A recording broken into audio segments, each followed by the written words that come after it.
de mí, y yo en ti, fruto llevaré, porque sin mí nada podéis hacer jamás. Dios nos ha puesto los frutos a llevar, que permanezcan como testimonio a Él. El que estuviera en la vida limpiará, para que frutos abunden más y más. Me compadrí sin desmayar, todo lo que desear. El Dios de amor, a quien amáis, solo dará. Glorificado así mi Padre es, en que llevéis mucho fruto y seáis siempre fiel.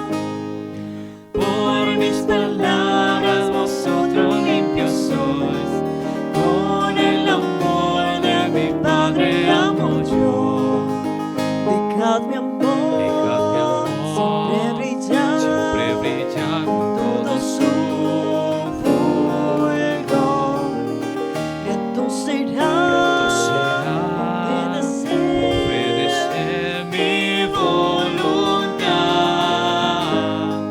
Todo mi gozo en vosotros estará, y vuestro gozo con fruto cumplido será. En pocos minutos iniciamos nuestra transmisión en vivo. Iglesia Bautista La Vid.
Aquí iniciamos nuestra transmisión en vivo. Iglesia Bautista La Vid.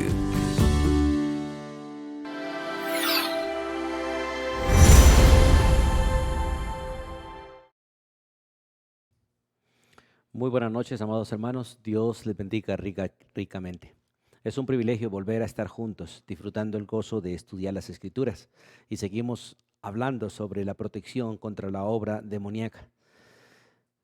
El miércoles pasado estuvimos hablando de si queremos realmente protegernos contra la actividad demoníaca, nosotros tenemos que aprender a evitar todo lo oculto. Tenemos que aprender a vestirnos de la armadura de Dios de la manera correcta. Tenemos que aprender a resistir al diablo, ya que aquel que resiste sometiéndose a Dios, Satanás, huirá de él. Debemos aprender a probar los espíritus si realmente son de Dios o no lo son. Y estar alerta y no ignorar sus maquinaciones, porque Satanás realmente es un estratega y sabe cómo confundirnos, sabe cómo engañarnos. Y no ignorar que Él es nuestro enemigo y que realmente Él va a actuar todo el tiempo en contra de nosotros. Satanás va a ofrecer lo que nosotros queremos con el propósito de esclavizarnos. Nada de lo que Él hace es gratuito. Recuerde lo que estábamos diciendo. Él ofreció a Adán y a Eva una fruta. Pero Adán y Eva, por comer una fruta, perdieron el huerto completico. Por querer ser como Dios, perdieron la relación con Dios. Y siempre es el mismo problema. Cuando nosotros de alguna manera le obedecemos a Satanás a hacer lo que Él quiere que hagamos. Y es sencillo. Cuando nosotros deseamos o queremos que suceda lo que nosotros queremos en nuestra carne. Cuando le damos gusto a nuestra carne, le estamos dando gusto al diablo y estamos cosechando muerte para nosotros. Por eso dice la Biblia que el que siembra para la carne, de la carne segará corrupción. Y el que siembra para la carne, de la carne segará muerte. La mayoría de los seres humanos, especialmente los jóvenes, no quieren entender esto. Como dice la Biblia, tienen ojos y no ven. Tienen oídos y no quieren oír. Tienen pies y no andan por las sendas rectas. Son semejantes a los ídolos que tienen en su propio corazón. Ciegos, sordos, mudos. Y su mente está básicamente embotada. Porque Satanás de alguna manera ha trabajado para cegar el entendimiento de ellos, para que no hagan la voluntad de Dios, no se sometan a las autoridades establecidas. Y Satanás los va guiando a la destrucción, a la vergüenza, al pecado, posiblemente a la muerte. Así que vamos a continuar estudiando este tema en esta maravillosa noche. Y vamos a darle gracias al Señor. Que sea Dios en su gracia quien nos permita despertar. Que Él sea quien abra nuestros 5 sentidos. Que Él sea realmente el que nos permita disfrutar la gracia de escucharle, de obedecerle y de escapar de los lazos de aquel que está a nuestro alrededor como león rugiente buscando a quien devorar. Soberano Dios y Padre eterno, una vez más, hoy te damos gracias por el inmenso privilegio que tenemos de estar delante de ti, estar en el Espíritu tuyo, estar frente a las Escrituras y dispuestos, Dios, para ser enseñados por ti. Mi corazón quiere escucharte, Dios. Mi corazón quiere realmente ser enseñado por ti. Y me dispongo, Dios, en tus manos y oro para que todos mis hermanos que están escuchando puedan tener la misma actitud. Examínanos, oh Dios, y mira nuestros caminos, mira nuestras perversidades, mira nuestras maldades, Señor, y guíanos por el camino eterno. Guíanos a través de Cristo Jesús, guíanos detrás de Cristo Jesús y permítenos realmente, Señor, poder estar bajo la protección de la obediencia a Cristo. Permítenos estar bajo la protección de seguir al vencedor, de seguir al victorioso, de seguir a Cristo, nuestro Señor y Salvador. Padre, en muchas cosas hemos pecado. Yo, mi hogar, mis hijos, la iglesia y el pueblo. Pero gracias porque tú sigues siendo longámine, paciente para con nosotros, Dios. Misericordioso, esperando que el pueblo vuelva al arrepentimiento, esperando que el pueblo realmente se humille delante de ti para que no sea humillado. Que el pueblo se avergüence de su pecado para no ser avergonzado. Que el pueblo busque la vida para que no la pierda.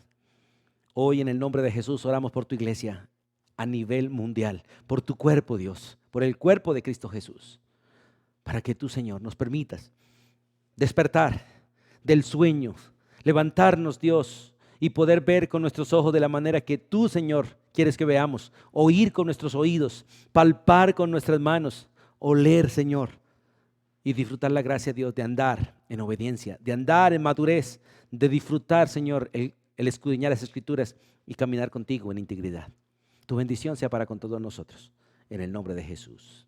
Amén y amén. Bien, hermanos, vamos a continuar hablando sobre las cosas que Dios nos ha provisto como protección realmente contra la obra demoníaca. Y vámonos a la primera carta del apóstol Juan, por favor, capítulo 4. Primera carta del apóstol Juan, capítulo 4, versículo 4. Una de las cosas que Dios oró, Jesús oró por sus discípulos, era para que su fe no faltase, para que ellos no naufragasen en cuanto a la fe. Y una de las cosas que más reclamó Jesús de sus discípulos es su incredulidad, hombres de poca fe. Y la verdad es que cuando nosotros no crecemos en la fe, naufragamos en la fe. Cuando no avanzamos en la fe, retrocedemos en la fe. Y muchas veces, en medio de nuestra incredulidad, en medio de nuestros temores, Satanás ataca duro. Recuerde que los discípulos fueron pedidos por Satanás a Cristo para ser zarandeados, y lo que Cristo realmente pidió es que su fe no faltase. Y clamo a Dios realmente para que, a pesar de las circunstancias que uno vive, a nivel personal, a nivel familiar, a nivel ministerial, a nivel humano, nuestra fe no flaquee. No dudemos de lo que Dios es, no dudemos de lo que Dios dice. No hagamos lo que el mundo hace, sino que sigamos firmes. A pesar de que el mundo se venga en contra de nosotros, a pesar de que veamos que las olas vienen contra nosotros, nosotros podemos ir de frente, puestos los ojos en Cristo Jesús. Por eso, una de las cosas que usted y yo debemos hacer es mantenernos en la fe. ¿Y cómo nos mantenemos en la fe? Cuando nosotros le decimos no al mundo. Mire lo que dice 1 de Juan, capítulo 4, versículo 4. Hijitos, vosotros sois de Dios. Los que hemos conocido a Jesucristo somos de Dios. Y los que hemos conocido a Cristo, dice, y los habéis vencido, porque mayor es el que está en vosotros que el que está en el mundo. La verdad, lo que vence a este mundo, al sistema de este mundo, a los apetitos de este mundo, a la vanagloria de este mundo, es la fe en Cristo Jesús. Pero fe no es creer que Dios va a hacer lo que yo le pido. Fe es sencillamente creer lo que Él dice y disponerme a hacer lo que Él dice, sin importar si voy en contra de todo el mundo. Cuando vivimos en la fe, por lo general vamos en contra del 99% de todos aquellos que están delante de nosotros. Pero cuando andamos en la fe no vamos en contra de Dios.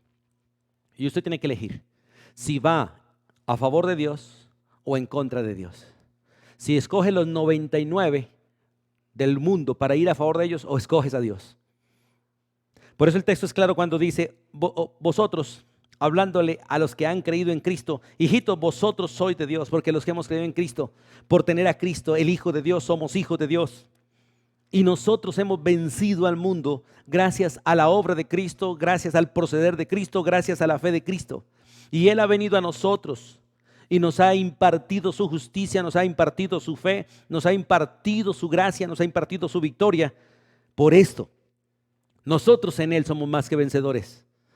Por eso dice el texto, porque mayor es el que está en vosotros que el que está en el mundo. Si yo quiero disfrutar la victoria sobre el mundo, tengo que decirle no al mundo, sí a Cristo. No sujetarme al sistema del mundo, sí a Cristo. Tener que ir en contra del mundo para poder ir a favor de Cristo. Y no desear nada del mundo. Como dice también el apóstol ahí en la primera carta de San Juan, cuando él dice muy clarito en el capítulo 2, vamos a leer allí, capítulo 2, porque el versículo 16, porque todo lo que hay en el mundo, escuche, todo, y todo es todo. Todo lo que hay en el mundo como cosas fueron creadas por Dios, pero la manera en que se usan las cosas de este mundo, la manera en que se procede de este mundo no es de parte de Dios. Y usted tiene que entender eso. Escuche, nada de la manera en que los seres humanos actuamos o actúan, y nos metemos todos ahí, nada de eso es correcto delante de Dios. Porque el sistema de Dios, el sistema espiritual es actuar conforme al modelo, a Cristo, y conforme al manual, conforme a la Biblia, no conforme al sistema del mundo. Cada día los sistemas empeoran, cada día, y cada día se ponen más y más en contra de Dios. Por eso dicen, no améis al mundo y las cosas que están en el mundo, no las améis. Si alguno ama al mundo y las cosas que están en el mundo, el amor del Padre no está en él. Por eso es interesante donde dice, porque todo lo que hay en el mundo, todo, y los resume en 3 grupos. Los deseos de la carne, o sea, los deseos de nuestra naturaleza pecaminosa. Los deseos de los ojos, lo que vemos, lo que nos vislumbra, aquello que de alguna manera nos enceguece o sencillamente resplandece frente a nosotros. Y la vanagloria de la vida, porque la vanagloria de la vida no es más que ilusión. Todo viene, todo se va, todo funciona por un momento y luego se acaba. Y todo esto, dice la Biblia, no proviene del Padre, sino del mundo. Pero hay algo que permanece para siempre y es realmente el obedecer las Escrituras. Por eso dice el versículo 17, el mundo pasa y sus deseos, pero el que hace la voluntad de Dios, ese permanece para siempre. ¿Y cómo hacer la voluntad de Dios? Sujetándome a la autoridad. El varón sometiéndose a Cristo. La esposa sometiéndose a Cristo, sometiéndose a su esposo. Los hijos sometiéndose a Cristo, sometiéndose a sus padres. La iglesia sometiéndose a Cristo, sometiéndose a sus pastores, y todos juntos buscando obedecer las Escrituras. Ahora, en 1 de Juan capítulo 5, vamos allí por favor también el versículo 4 y 5. 1 de Juan 5, 4 y 5 dice, porque todo, escuche, todo el que es nacido de Dios. Y el que es nacido de Dios es aquel que realmente ha reconocido ser un pecador y ha confiado en Jesucristo como el único y verdadero Salvador. Aquel que ha dejado de ir al cielo por sí mismo, ha renunciado a sus propios actos, a sus propias obras, a su propia religión y ha confiado solamente en Cristo Jesús como el único y suficiente Salvador. Este es el que realmente ha nacido de Dios. Y dice la Biblia, porque todo aquel que ha nacido de Dios vence al mundo. El solo hecho de tener a Cristo nos da victoria sobre el mundo, pero para disfrutar esa victoria tenemos que someternos a Cristo, someternos a Él, realmente como Él lo manda. Y esta es la victoria que ha vencido al mundo, nuestra fe, nuestra obediencia voluntaria, nuestra obediencia con alegría a Cristo, sometiéndonos realmente a lo que Él nos ha ordenado.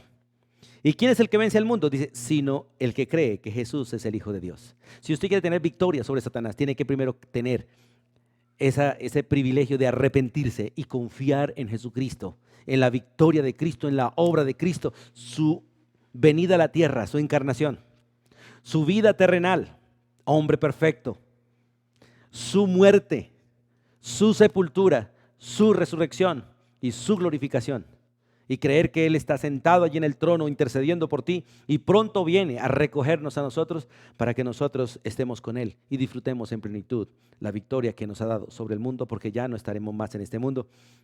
La victoria sobre Satanás, porque llegará el momento en que ya Satanás no podrá obrar más en nosotros. La victoria sobre la carne, porque Dios la quitará, ya no tendremos más deseos pecaminosos, ya no querremos que suceda lo que nosotros queremos, ni queremos que de alguna manera nuestra carne se satisfaga. Renunciaremos a todo eso porque el Señor quitará todo eso en nosotros. Él enjugará nuestras lágrimas, Él quitará todos nuestros tormentos, todas nuestras luchas, todas nuestras preocupaciones. Ya no habrán realmente todos estos conflictos que tenemos en esta vida, porque disfrutaremos una victoria completa gracias a la obra de Cristo Jesús. Por eso manténgase en la fe, mantengámonos en la fe. Mantengámonos separados del mundo, obedeciendo a Cristo. Estamos en el mundo, no somos del mundo. Estamos en el mundo, no hacemos las cosas del mundo. Estamos en el mundo, pero debemos morir al mundo y que el mundo de alguna manera muera a nosotros. Que nosotros no existamos para el mundo y el mundo ya no existe para nosotros, porque ahora vivimos para Cristo y Cristo vive en nosotros. Vamos a Romanos 12, porque otra manera que Dios nos ha dado para vencer la obra del enemigo es que nosotros realmente no nos conformemos. En ese principio que estamos hablando de vencer al mundo, tenemos que evitar el conformarnos a este mundo, evitar ser moldeados por el mundo. La mayoría de nosotros hablamos conforme al mundo. Nacemos en una cultura, aprendemos la lengua de la cultura, las cosas de la cultura, la comida de la cultura, y aún nosotros defendemos eso. Y esto de alguna manera es conformarnos al mundo. Los que hemos conocido a Cristo debemos salirnos de todos sus moldes. Si yo soy santanderiano, porque de hecho lo soy de nacimiento, no por eso debo despreciar la comida antioqueña, la comida costeña, no. Porque lo que hay allá, lo que hay aquí, lo que hay allí, todo eso es de Dios. Y ya como hijo de Dios debo dar gracias por todo, comer de todo. Y porque soy santanderiano no debo despreciar a estos o aquellos porque estos son de esta región o de aquella. No, porque en Cristo ya somos uno solo, hermanos, parte del mismo cuerpo, tenemos la misma genética en Cristo. Por eso tenemos que aprender a no conformarnos al mundo. Dice Romanos capítulo 12, versículo 2, no os conforméis, no se dejen moldear, no se adapten, no se acomoden, dice la Biblia, a este sistema de vida. Hoy en día los hijos son rebeldes y todo el mundo, es que estamos en tiempo de rebelión, entonces dejemos los hijos rebeldes. Las esposas son rebeldes, los esposos son rebeldes y todo el mundo se está adaptando. Todo el mundo se está adaptando. Ya cada uno, las empresas empiezan a colocar horarios fuera del contexto bíblico, fuera de la ordenanza bíblica, y todo el mundo se está amoldando porque estamos en el siglo XXI. Salimos a la calle, encontramos gente de toda clase y nosotros no se nos da nada porque ya estamos moldeados, acostumbrados, acomodados. Y Dios dice, por favor, si quieren disfrutar la victoria, no se dejen conformar a ese siglo. ¿Y cómo evitamos el ser moldeados por este siglo? Dice, transformándoos por medio de la renovación de vuestro entendimiento. Nuestra mente tiene que cambiar. Y para que la mente cambie, tenemos que decidir renunciar a nuestra manera de pensar. Tenemos que dejar que la palabra de Dios limpie nuestra mente, que la palabra de Dios entre y purifique nuestra mente. Tenemos que renunciar a nuestra manera de pensar para aprender a pensar a la manera de Dios. La Biblia dice que nosotros por el Espíritu Santo tenemos la mente de Cristo, por lo tal podemos pensar de la manera que Cristo nos enseñó a pensar, de la manera que Él pensaba cuando estaba en la tierra y sigue pensando ahora que está en el cielo. Y nosotros podemos pensar cuando realmente asumimos la Biblia como verdad, la Biblia como palabra de Dios, y creemos que realmente esta es nuestra manera de pensar. Esta debe ser nuestra manera de hablar, esta debe ser nuestra manera de actuar, esta debe ser nuestra manera de vivir y aún nuestra manera de morir, a la manera de nuestro Señor Jesucristo. Por eso el texto dice, no os conforméis a este siglo, sino transformaos por medio de la renovación de vuestro entendimiento. Porque cuando mi entendimiento, mi mente se renueva con la palabra de Dios y por la palabra de Dios, para obedecer la palabra de Dios, entonces disfruto el comprobar cuál sea la buena voluntad de Dios, agradable y perfecta. A veces nosotros sencillamente vivimos en las dudas, vivimos en la incertidumbre porque vivimos pensando en el mundo y no en las Escrituras. Pero cuando decidimos someternos a la Biblia, las dudas se van. Y aunque nos toque tomar decisiones bastante difíciles, podremos hacer la voluntad de Dios, la cual es buena, agradable y perfecta. Pero a veces nos trae mucho dolor, vergüenzas. A veces nos trae humillación, porque tenemos que renunciar a nuestro proceder para hacer la voluntad de aquel que está sentado en el trono y gobierna por los siglos de los siglos. Por favor, que tu molde y mi molde, que nuestro molde sea Cristo. Que podamos realmente querer todos los días imitarlo a Él. Como el mimo que va detrás de aquel personaje que está imitando. Detrás, caminando como Jesús, hablando como Jesús, moviéndonos como Jesús, para que al final realmente la gente vea a Cristo y no a nosotros, sino a Él en nosotros. En el libro de Gálatas, capítulo 5, versículo 16, vamos allí, un texto que conocemos como creyentes, lo conocemos bastante. La otra manera realmente de protegernos contra el enemigo es andar en el Espíritu y no en la carne. Tiene que ver con los dos anteriores, de vencer al mundo y de no conformarnos realmente al sistema de este mundo. Ahora, estas dos decisiones nos llevan realmente a la siguiente, que es andar en el Espíritu y no en nuestros deseos. Cuando se habla de andar, se habla de un proceso de conducta. ¿Cómo va a ser mi conducta? Debe ser una conducta netamente guiada, realmente una conducta conforme a el obrar del Espíritu. Los cristianos, cuando no andamos en el Espíritu, andamos en la carne. El uno o el otro, pero no podemos andar en los dos al mismo tiempo, porque nadie le puede servir a dos señores, como dice la Escritura. Y estos dos se oponen completamente entre sí. Lo que el uno hace es completamente contrario al otro. Nunca hay un punto donde ellos se igualen, se equilibren. No, son completamente contrarios. Siempre se repelen el espíritu y la carne. Por eso hay un conflicto dentro de nosotros, donde el apóstol Pablo es claro en Romanos 7 cuando dice que debido a ese conflicto, lo que él quiere hacer no lo hace y lo que no quiere hacer termina haciéndolo. Y él hace una exclamación: ¿quién me podrá ayudar en esto? Y realmente gracias a Jesucristo, que Él venció por nosotros y nos ha dado su Espíritu para que nosotros venzamos realmente esa lucha, pero de la misma manera que Él venció, sometiéndose voluntariamente, amorosamente al Padre en obediencia, para que realmente se ejecutara la voluntad del Padre en Él, incluyendo la cruz, incluyendo los azotes, incluyendo los golpes que recibió, incluyendo las injurias, incluyendo la desnudez, incluyendo todo lo que a él le aconteció, porque todo eso estaba escrito y está escrito que así acontecería y así debía acontecer. Por eso él se sometió. Cuando vemos la historia básicamente del apóstol Pablo también, vemos cómo el Espíritu Santo le avisaba por todas las regiones lo que le vendría después. Y aún así Pablo no retrocedió. Dijo, si el Espíritu dice que eso va a acontecer, debe acontecer. Así de sencillo, debe acontecer. Por lo tanto, no voy a temer, ni voy a valorar mi vida como algo valioso para mí mismo. Voy a hacer la voluntad de Dios, no importa que eso incluya sufrimientos, no importa que eso incluya dolor, no importa que eso incluya cárceles y no importa que eso incluya la muerte. Porque debemos estar dispuestos en el andar diario a morir si es necesario, por hacer la voluntad de Dios, por obedecer al Espíritu y no a la carne. La carne nos lleva a acomodarnos, nos lleva a adaptarnos y a buscar de alguna manera la mayor comodidad. Por eso nosotros cuando llegamos a un lugar siempre estamos buscando lo mejorcito para nosotros, sin importar que otros se queden en lo peorcito. Porque ese es un actuar de la carne. Llegamos a un lugar a escoger algo y siempre estamos buscando lo mejor para nosotros y después le decimos a los demás, ¿para qué no madrugaron? ¿Para qué no llegaron temprano?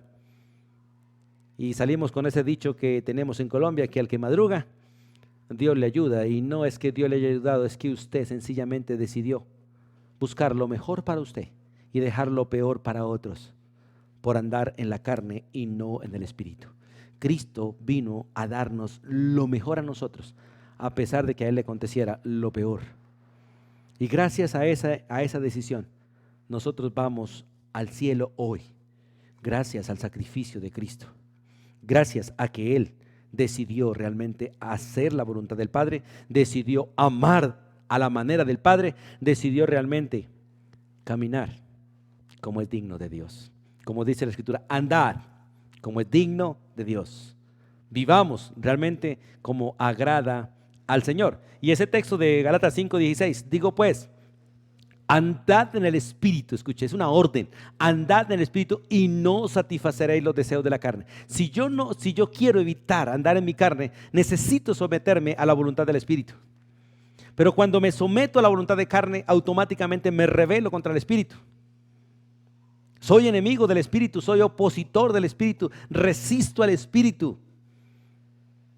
Y tengo que ser corregido directamente por Dios, porque Dios al que ama va a disciplinar, va a corregir, sin importar la manera que Él tenga que hacer, porque Él tendrá que humillar a quien deba humillar.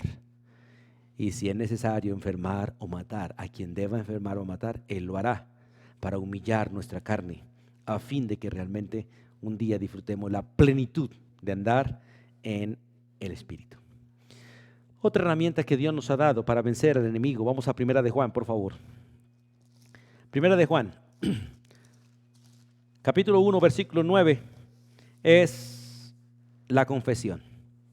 Una gran cantidad de creyentes, yo no sé si serán creyentes, pero no son capaces de arrepentirse, no son capaces de humillarse, no son capaces de confesar.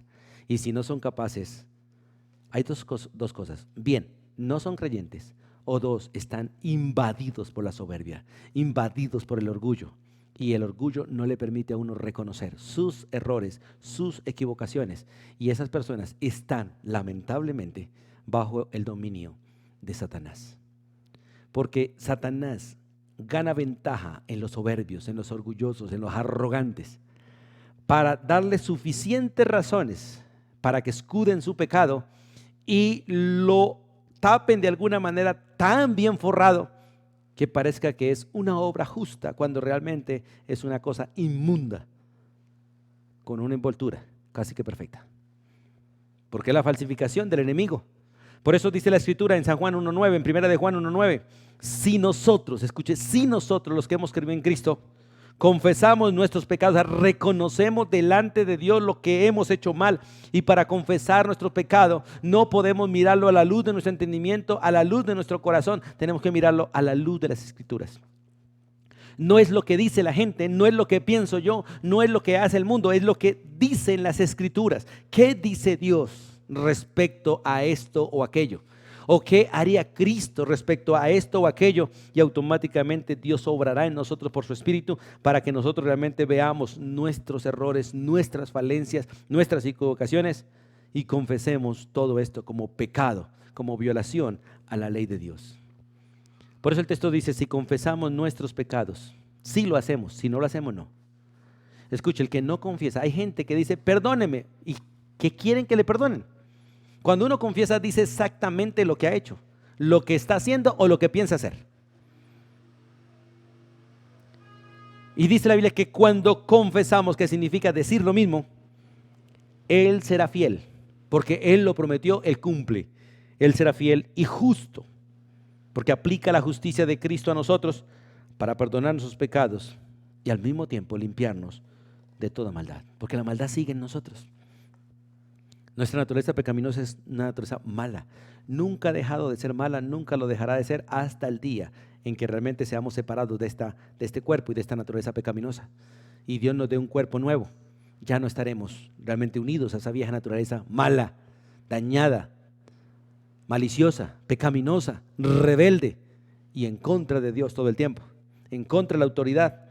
Por eso dice el texto, si confesamos nuestros pecados, Él es fiel y justo para perdonar nuestros pecados.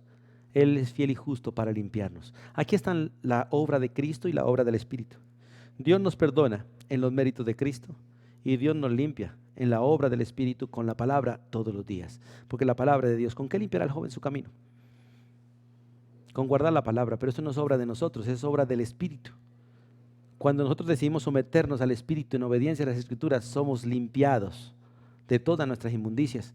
Y cuando decimos confesar y reconocer realmente la obra de Cristo, somos perdonados. De hecho, el perdón lo recibimos una sola vez, pero lo disfrutamos cada vez que estamos reconociendo nuestros pecados. Empezamos a disfrutarlo y a disfrutarlo y a disfrutarlo.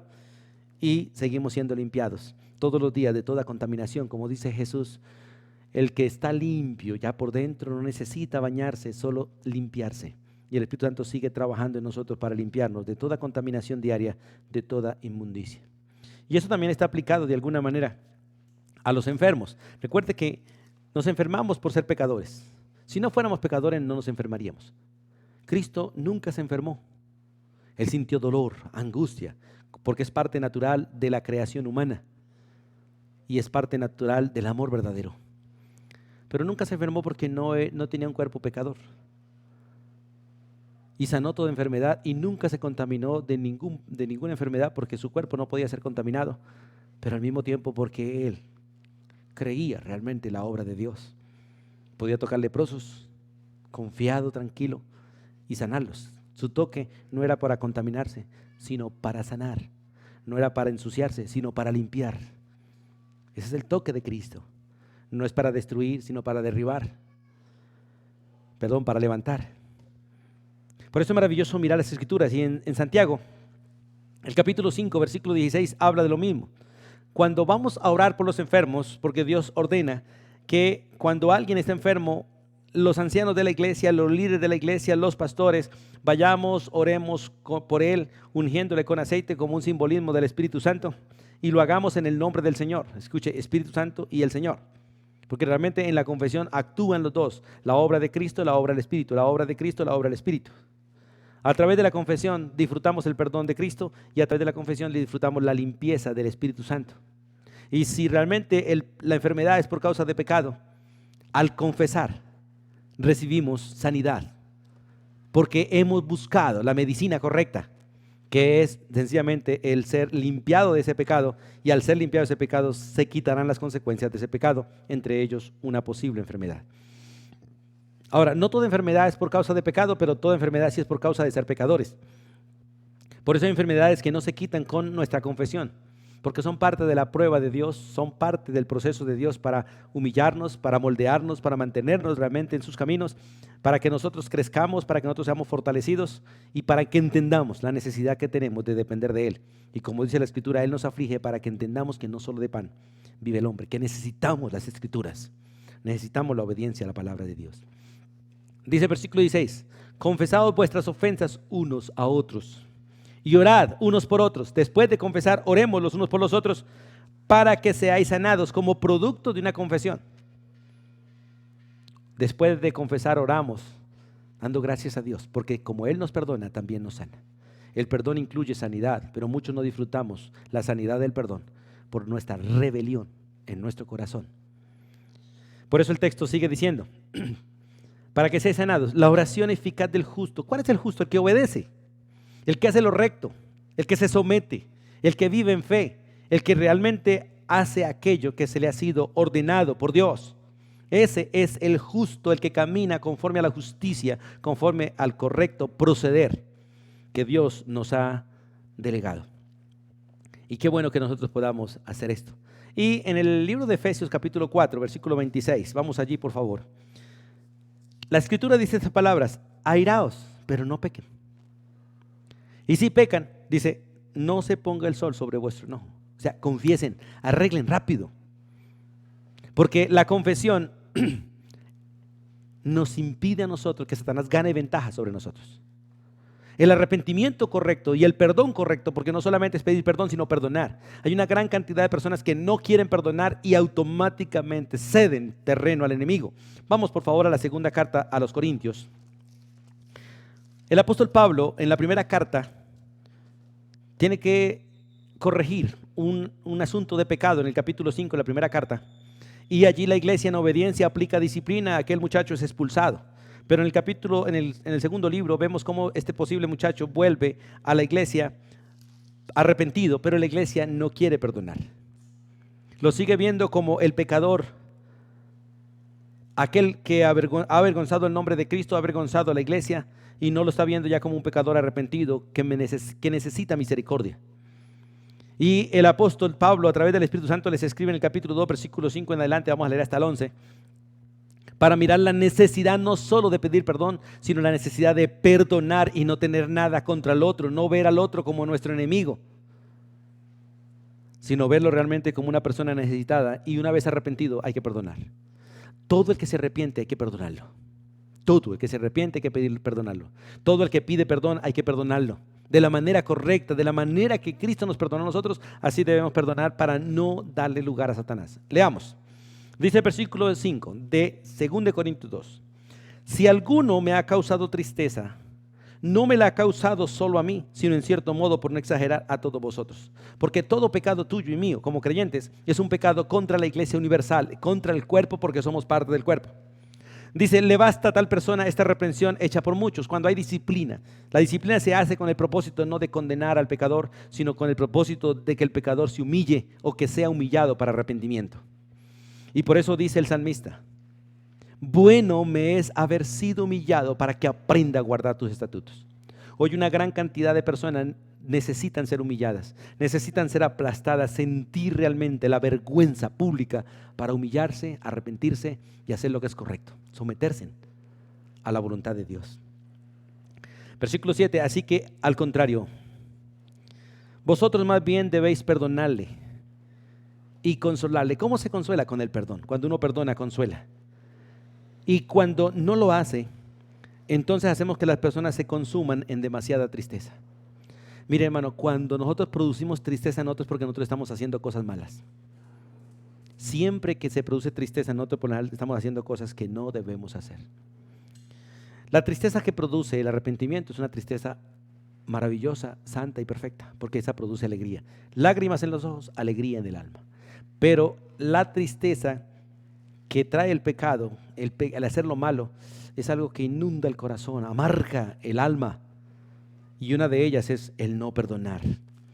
Por eso el apóstol Pablo escribe, por lo cual, versículo 8, os ruego, les suplico que confirméis el amor para con él. ¿Y cómo confirmo el amor? Perdonando.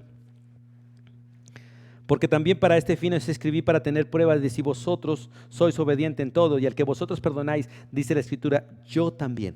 ¿Por qué?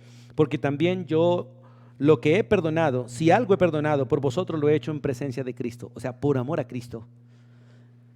Para que Satanás, escuche, para que Satanás no gane ventaja alguna sobre nosotros, pues no ignoramos sus maquinaciones. ¿Qué tiene usted contra mí? ¿Qué tiene usted contra otro? Eso perjudica tu vida y la vida de la iglesia en general. Y eso hace que el cuerpo tenga un acceso al diablo. o que el diablo tenga un acceso al cuerpo a través suyo, a través mío, por mi rebelión, por mi falta de confesión, por mi falta de perdonar. Por eso la Biblia es clara que debemos aprender a confesar, pero también debemos aprender a perdonar. De la manera que realmente Dios nos perdonó, perdonemos. Y de la manera que se nos ordena confesar, confesemos. Para que disfrutemos esa gracia de que la obra de Cristo y la obra del Espíritu Santo sean a nuestro favor para bendición de todos. Y así, de esta manera, no damos lugar al diablo. De esta manera nos protegemos contra la obra de Satanás y sus demonios. Porque no se trata de hablar, gritar, sino de vivir, hermanos, de vivir las Escrituras, de vivir la palabra. Hoy en día tenemos una gran cantidad de creyentes que viven es grite y grite y grite. Se reúnen para gritar, reprendiendo a Satanás, reprendiendo demonios, reprendiendo enfermedades, pero salen del servicio a hacer lo mismo, a hacer malas esposas, malos esposos, malos hijos, malos comerciantes, a hacer injusticias, a seguir endeudados, a buscar beneficio propio, a ser ventajosos, infieles, inconstantes. ¿De qué sirve toda esa gritería? No sirve para nada, porque la verdadera lucha no se gana con palabras, se gana con fe, con la obediencia realmente a las Escrituras. Por eso dice la Biblia, amén. No solo de palabras, sino en hechos y en verdad. En segunda carta del apóstol Pablo a Timoteo, vemos otra herramienta que Dios nos ha dado para vencer al enemigo. Segunda carta del apóstol Pablo a Timoteo, el capítulo 2, versículo 25 y 26. Dice, el siervo del Señor, voy a leer del 24, hermanos. El siervo del Señor no debe ser contencioso. Escuche. Toda persona contenciosa, pendenciera, toda persona que le guste codiar, como se llama, carbonera, amante de las peleas o persona que le gusta producir peleas, aquel que le dice al otro, no se deje, no se abobo, dígale. Esa persona viene de parte de Satanás. Recuerde que Satanás empezó en el huerto con dudas, con que Dios os ha dicho, con que el pastor le enseña eso, con que la iglesia practican esto. No, hermano, eso no, así empiezan a sembrar dudas. Siempre que se siembre duda, esa palabra no viene de parte de Dios. Porque lo que viene de Dios es sí y amén. Sí y amén. No trae condicionales. Por eso el texto dice, porque el siervo del Señor no debe ser contencioso. Al contrario, debe ser amable. Y no para con uno, sino para con todos. Y apto para enseñar y apto para sufrir. Porque en el proceso de vivir una vida correcta hay sufrimiento. El Espíritu de Dios a través de Pablo le dice a Timoteo, el que quiera vivir en esta tierra piadosamente, o sea, de la manera que Dios lo ordena, va a sufrir, va a sufrir. Y la mayoría de nosotros creyentes no queremos sufrir, no queremos sufrir. Satanás tiene una doctrina que se llama pare de sufrir. Tiene una doctrina que se llama comodidad. Y nosotros le decimos, esta es la vida que merecemos como hijos de Dios. Esta es la vida que merecen los príncipes, los que hemos conocido a Cristo. No, la vida que nosotros realmente debemos llevar es la reproducción de la vida de Jesús. Eso es todo. La reproducción de la vida de Jesús. La misma vida de Jesús es la que debe reproducirse en nosotros. Y de la misma manera que Él decidió, actuó, vivió, de esa manera nosotros tenemos que decidir, vivir y actuar. Hermanos, es necesario que entendamos estos principios. Ahora, mire lo que dice el versículo 25, que con mansedumbre corrija a los que se oponen, por si quizá Dios le conceda que se arrepientan para conocer la verdad y escapen del lazo del diablo en que están cautivos a voluntad de Él. Las peleas, los conflictos, los regaños a veces no sirven realmente para arreglar problemas. Porque la blanda respuesta es la que quita la ira. La palabra áspera hace subir el furor. Y nosotros nos equivocamos mucho realmente al hablar con imposición, hablar con enojo, hablar con ira, hablar con rabia. Y esto lo aprovecha Satanás para endurecer el corazón. Por eso Dios nos ordena, si quieren vencer al enemigo, hablen mansamente. Hablen mansamente. Pero para hablar mansamente nosotros tenemos que dejar de ser contenciosos, pendencieros. Debemos dejar de ser de alguna manera autoritarios y empezar a hablar la verdad con mansedumbre. No podemos ceder, no podemos ceder la verdad, pero podemos ir despacio en los procesos. Porque la verdad es absoluta y es única. Y lo que hay que hacer, hay que hacerlo. Pero hay que llevar procesos. El niño nace y debe caminar, pero se demora más o menos 1 año por mínimo en empezar a dar los primeros pasos. Y hay que ser paciente en ese año. Y aun cuando empiece a caminar hay que ser paciente porque se puede caer y se puede frustrar con su caída, darle miedo y demorarse otros cuantos días para caminar. Y una vez camine puede tropezar y su proceso puede volverse lento. Y aún siendo nosotros adultos nos caemos, nos dan temores. Conozco mucha gente que por un accidente no vuelven a montar moto, no vuelven a montar carro, no vuelven a montar avión porque se llenaron de miedo. A pesar de que sabían hacerlo, podían hacerlo, se llenaron de miedo y ya no lo hacen porque han caído en una trampa de Satanás, que es el miedo. Y donde hay miedo, la verdad, no hay paz, y donde no hay paz, no se está viviendo en fe. Hermanos, qué bueno que nosotros podamos entender estos principios realmente de cómo vencer al enemigo y no cederle terreno a Satanás, hacerlo de la manera que Dios lo ha establecido, hacerlo de la manera que el Señor realmente quiere que lo hagamos. Volvamos a 2 de Corintios otra vez porque quiero repasar algo allí unido con Mateo. 2 de Corintios, vuelvo a leer el versículo 10 y 11 del capítulo 2, donde dice la Biblia: al que vosotros perdonáis, versículo 10 y 11, yo también, porque también yo lo que he perdonado, si algo he perdonado por vosotros, lo he hecho en presencia de Cristo, para que Satanás no gane ventaja alguna sobre nosotros, pues no ignoramos sus maquinaciones. Escuchen, hermanos, cuando nosotros realmente decidimos perdonar de la manera que Dios nos perdonó, porque se ha escrito: perdonad de la manera que Dios perdonó, sed misericordiosos, dice la Biblia. ¿Y cómo soy misericordioso? Primero perdonando de la manera que Dios nos perdonó. Entonces impido que Satanás gane ventaja y traiga consecuencias a mí que puedan ser fatales. Y allí hay un ejemplo. Vamos al libro de Mateo, por favor, capítulo 18. Hay un ejemplo contado por el mismo Cristo de aquellos 2 deudores. Uno que debía demasiado, que era imposible para él pagar. La verdad, la vida no le alcanzaría con ningún sueldo para pagar esto. Ni vendiendo su esposa, ni sus hijos, ni sus pertenencias podría pagar. Es similar o sencillamente es una comparación de la deuda que nosotros tenemos con Dios como pecadores. Son deudas impagables que ningún pecador las puede pagar. Necesita acudir a la misericordia de Dios para que sea cancelada esa deuda en la obra de Cristo, porque solo la obra de Cristo hace que una deuda tan alta se cancele, porque Cristo ya canceló. Cristo en su misericordia canceló por nosotros, y todo aquel que acude a Cristo y confía en Cristo, esa deuda será cancelada. Tu deuda será cancelada gracias a la cancelación de Cristo, que canceló, para que todo aquel que viene a Él y crea en Él no se le cobre absolutamente nada, quede a paz y salvo delante de Dios. Pero el que no perdona realmente no ha entendido lo que se le ha perdonado, o nunca ha sido perdonado. Por lo tanto, como no tiene perdón, no puede perdonar, porque uno da de lo que tiene. Y si usted no ha recibido perdón, ¿qué tienes para dar? ¿Odio? ¿Rencor? ¿Venganza? ¿Indiferencia? Pero cuando hemos sido perdonados, tenemos perdón, amor, misericordia, compasión para con los demás, mansedumbre, como Dios la tiene para con nosotros. Por eso dice la Escritura, versículo 23 del capítulo 18 de Mateo: por lo cual el reino de los cielos es semejante a un rey que quiso hacer cuentas con sus siervos. Recuerde que esos siervos nos representan a usted y a mí. A este, y bueno, y comenzando a hacer cuentas, le fue presentado uno que le debía 10,000 talentos. Recuerde que un talento es mucho, mucho peso. Y por lo general los talentos se medían de plata y oro. Le debía 10,000 talentos, una deuda impagable. A este, como no pudo pagar, ordenó su señor vender a su mujer, vender a sus hijos y todo lo que tenía para que le pagase la deuda. De hecho, no alcanzaría.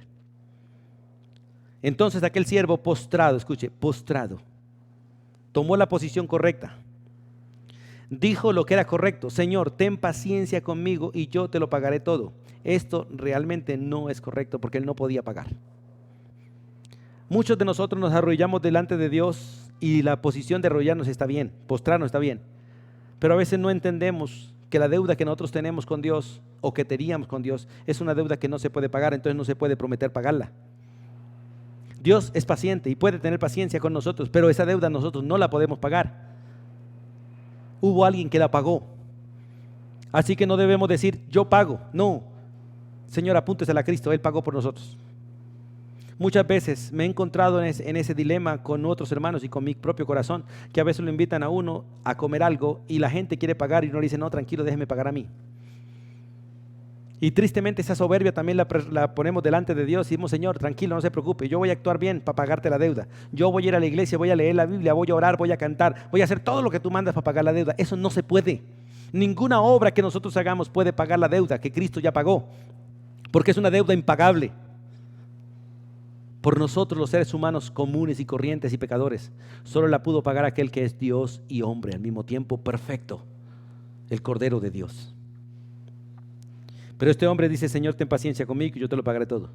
El Señor, escuche, el Señor, aquel amo de aquel siervo, dice la Biblia, movido a misericordia, escuche, se movió a misericordia por la actitud del siervo, no por lo que estaba diciendo, porque nosotros no sabemos ni orar ni hablar delante de Dios, siempre estamos hablando conforme a nuestras concupiscencias, conforme a nuestra carne, conforme a nuestros deseos.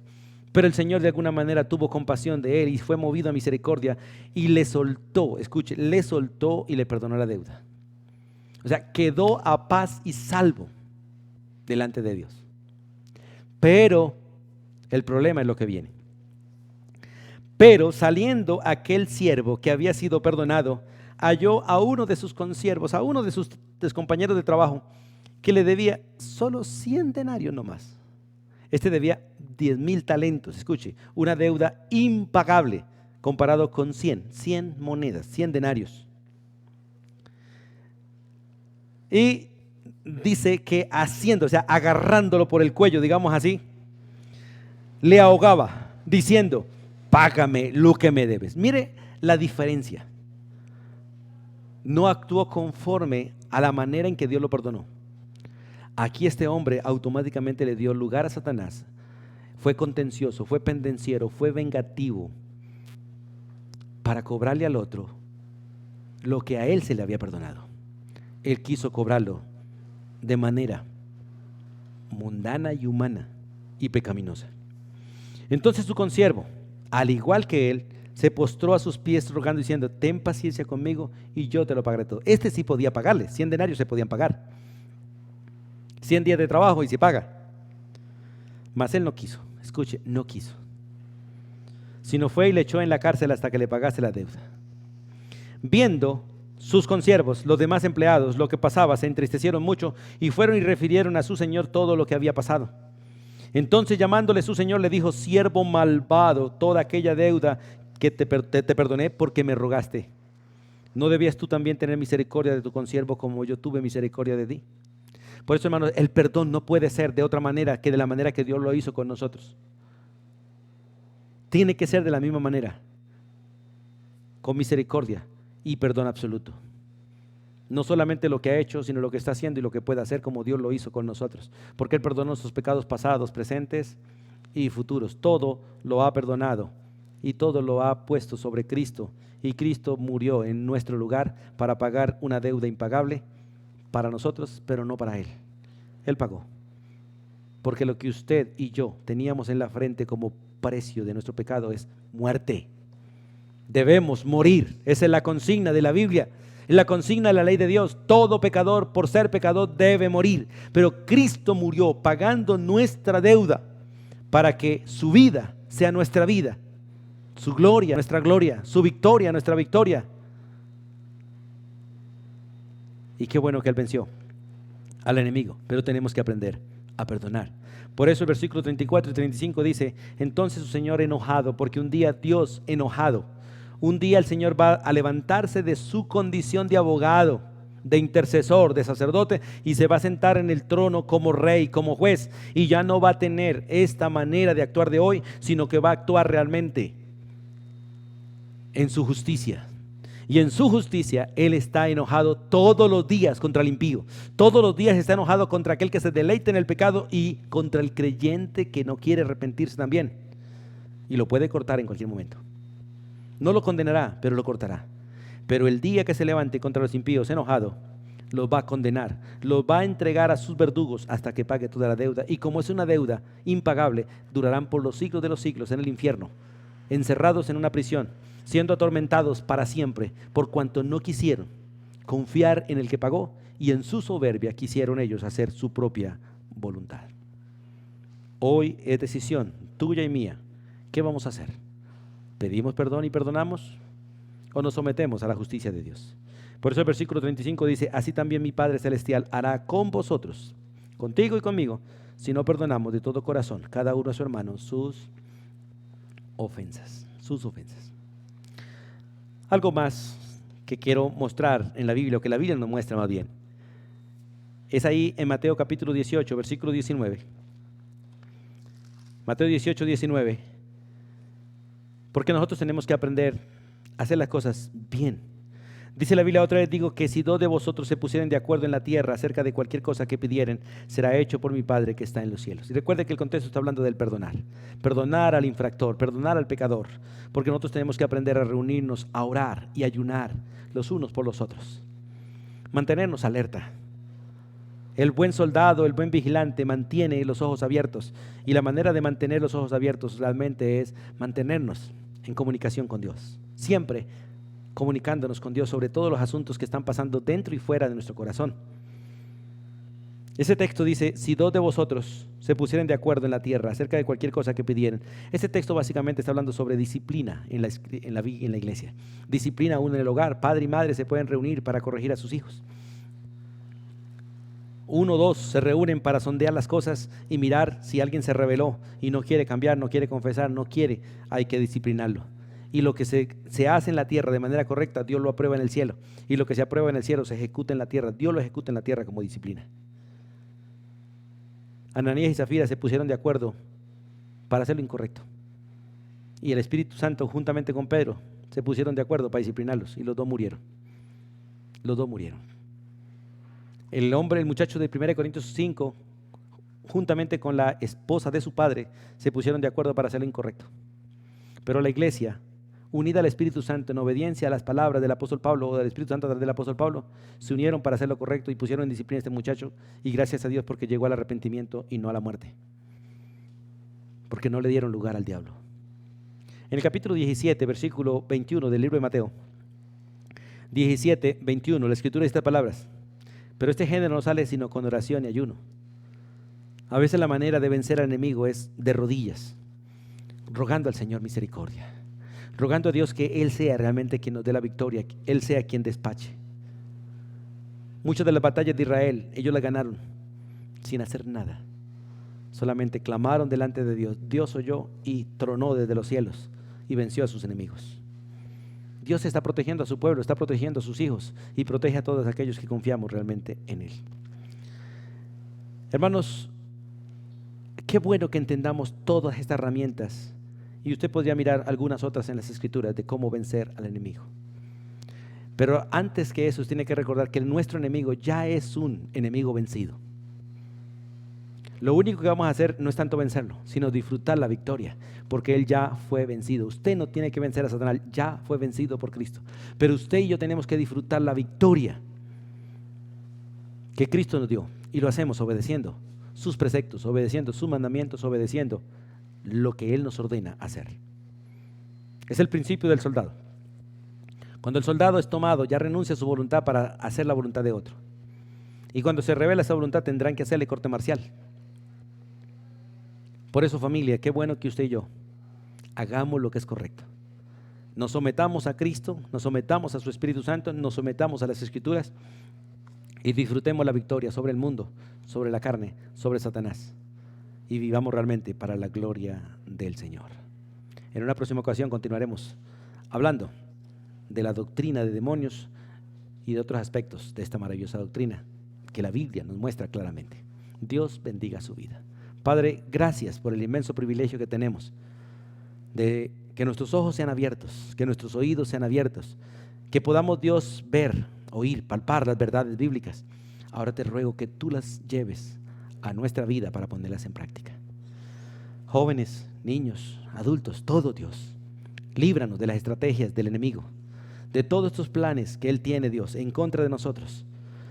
que a veces nos vislumbra Dios con su falsedad, con esa falsa luz, con esa falsa vida que Él propone y de la manera tan fácil que las propone, cuando realmente, Señor, la vida correcta es una vida de sujeción, una vida de obediencia, una vida realmente de sufrimiento, porque nos toca decirle no a nuestra carne, no al mundo, para hacer tu voluntad. Tu bendición sea para con todos nosotros, en el nombre de Jesús. Amén y amén. Dios les bendiga a todos.